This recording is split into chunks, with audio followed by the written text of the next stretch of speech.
আসসালামু আলাইকুম। আসেন আজকে আপনাদেরকে আপনার আশেপাশে থাকা নেগেটিভ যে মানুষগুলা, নেগেটিভ মেন্টালির মানুষগুলাকে কিভাবে নির্বাচন করবেন, সিলেক্ট করবেন, কিভাবে বুঝবেন আপনি যে আপনার আশেপাশে থাকা মানুষটা কোনটা নেগেটিভ কোনটা পজিটিভ, সেটা আজকে আপনাদেরকে একটা বাস্তব উদাহরণ দিই। হ্যাঁ, আপনার আশেপাশে থাকা মানুষগুলোকে যদি জিজ্ঞাসা করেন, এই যে গ্লাসটা দেখেন, এই গ্লাসটা কি অবস্থায় আছে, সেক্ষেত্রে দেখবেন কিছু মানুষ বলবে যে এটা মোটামুটি পুরাটাই ভরা আছে, হালকা একটু ফাঁকা আছে। আবার কিছু মানুষ দেখেন যে প্রথমেই বলবে যে এটা অল্প একটু বাকি আছে, ঠিক আছে, অল্প একটু খালি আছে, ঠিক আছে। মূলত ওই সকল মানুষগুলোই হলো নেগেটিভ পার্সন, ঠিক আছে।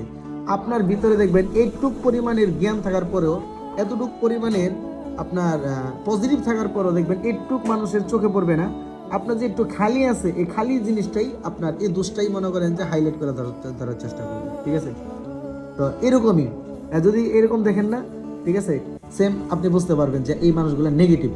আপনি হাজারো উপকার করবেন, হাজারো বিপদে আপনি তাদেরকে পাশে রাখবেন, ঠিক আছে, উপকার করবেন, সেটা দেখবে না।